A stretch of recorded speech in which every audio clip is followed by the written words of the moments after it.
Halika na. Hello po, meron. Naiinis po. Grabe naman. Tignan na! Invite mo nga din. Ito sila ko, isa na.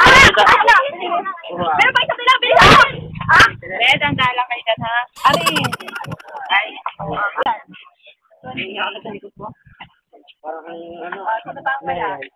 Itong mga kartulina, yung kailangan nila ngayon. Yan, so, ang binibili nila is color red, purple, orange, pink. Buti na lang, meron tayo lahat na bigyan. Oh my God.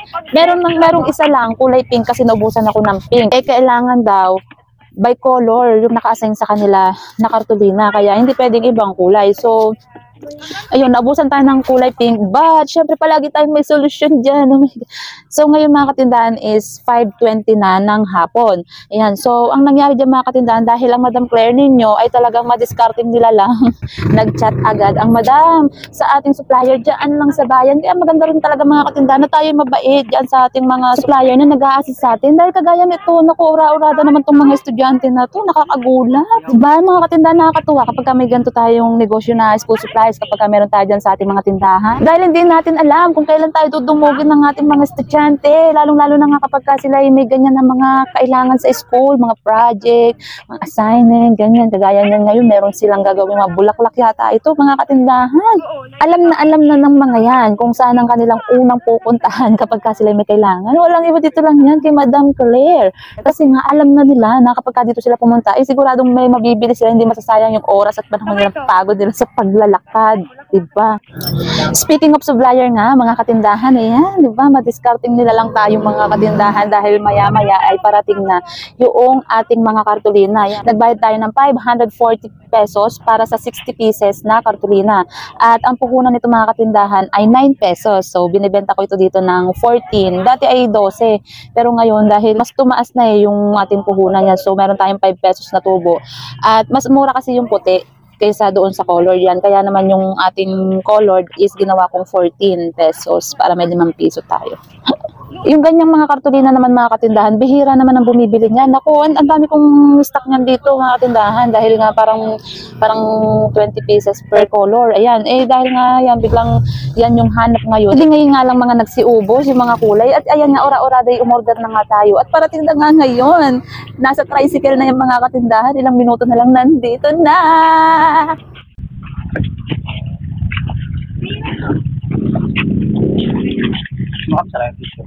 Oo naman. So, gamit ko sa incubator ko 40 watts. Magkano? Incubator magamit mo? Ito mo yan? Mag-try pa naman ako ngayon. Buka ka lang. Buka ka lang. Magkano ba yung gano'n? Magkano? Hindi kasi galim-lim yung inayin ko na. May mayroon ka dito, wala? Sana yan? Galim-lim lang mo ginawa sa... Sa... Kilala ko rin sa Facebook.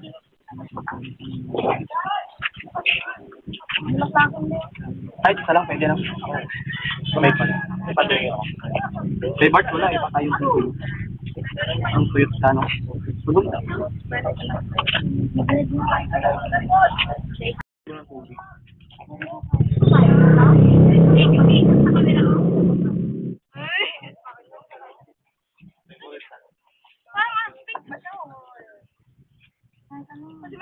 Wala din. Asa mo ano? Wala.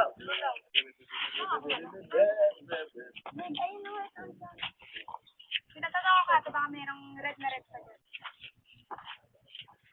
Magkano mo po dyan? 14. Ito ang pink.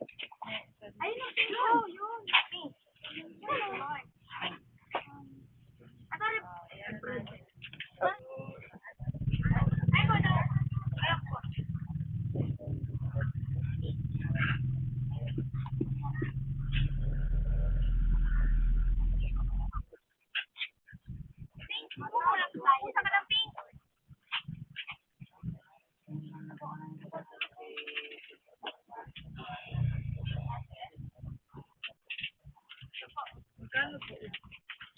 Doon po yung kandado.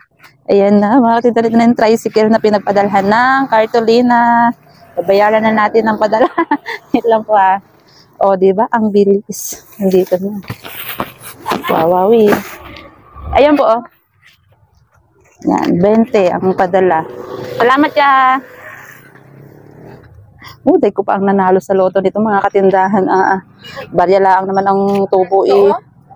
Ayan si nanay, bibili ng kandado. Magkano po yung nakapresyo dyan, Nay? 35. 35 pesos. Diba? May kita tayong palima-limang piso. Okay na. Bongga. Diba? Parang isang snap lang magic. Andito na ang ating paninda, diba? Kanina lang yan may naganap mga katindahan. Parang mga bubong na nagsuguran dito sa ating tindahan. Siyempre, tayo, mautak tayo nila lang, madiskarte tayo nila lang, mga katindahan. Mas bibilis pa ba sa ating technique, sa ating mga diskarte sa buhay? Kanina may naubusan ng kulay pink. Sinong maubusan ngayon? 20 peraso na to. Ngayon lang yung hapon mga katindahan may naghanap. So bukas, malamang walang nabilan yung malamang wala silang nabilhan sa ibang tindahan. Dahil naku, isa naman sila ura-uradang makakakita, no? Wala, dito lang kay Madam Claire, red. Diba? Orange. Yung isa purple, hinahanap kaya lang. Ayun nga, wala na kay supplier natin. Pero at least kahit pa paano, meron pa tayo dito kahit konti. May bibili na agad ng isang cartolina.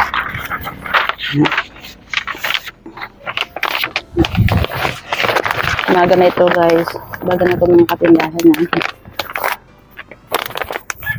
Another batch na ito ng paghahanap.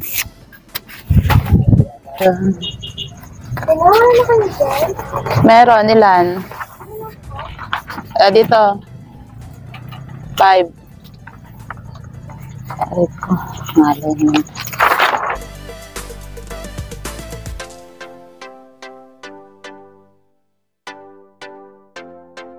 Ano po? Pabila ako illustration board ng 1.8. Ilan po? Isa lang po. Ano pa po? Pabila pang grade 4. Ano pa po? Construction paper, isang bote lang rin. Anong kulay po? Dilaw.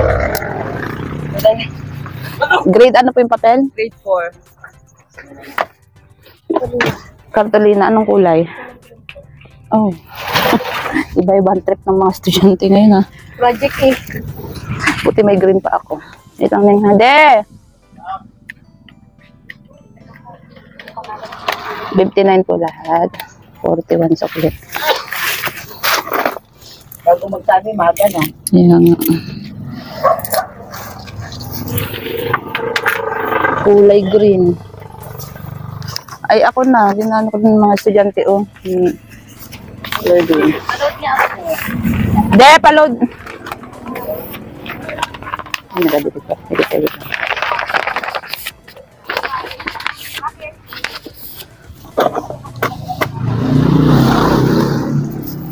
Ito lang, be. Siguro dyan sila may bisit na kakulina. Ay, siguro doon. Maganda ang kukulintin. Ano, be? May sariling kulay, no? Kaya kahapon walang nagganap ng green, eh. Buti meron pa akong green.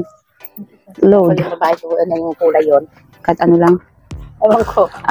Gabi pa yung kasama, hindi niya ginasama. Ay, baka maubusan siya. Kahapon, nagkaubusan na kami ng kulay violet. Aw. 55. Ito pa po sa amin natin. 3 item lang. Plus 9. 195 po. 195 minus 1,000. 805 po ang minus ulit.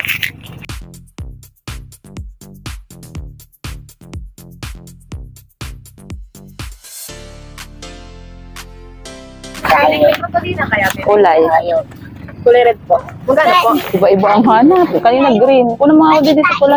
Ay! Ano nila yan? Pang props. Ano mo man ako ng orange. Ito. Orange yan. Color blind ka na, de. Nakabot ka pa sa pula. Tingnan ng Lenator. Uy, gingkain ng dino. Wala.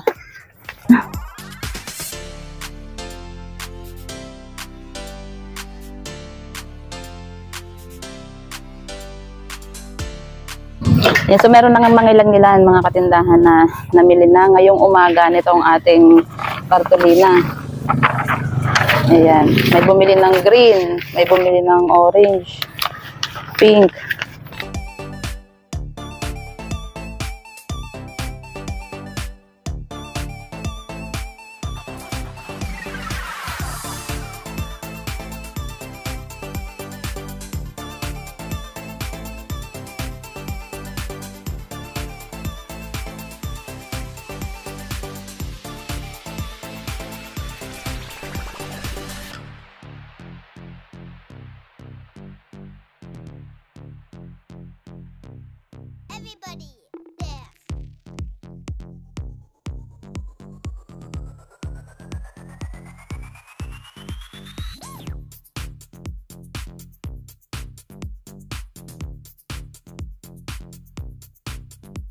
Ayan, at naipakita ko nga naman sa inyo, mga katindahan, kung gaano nga kabenta dito ang school supplies, lalong-lalo na kapag ka may kailangan nga ang mga estudyante.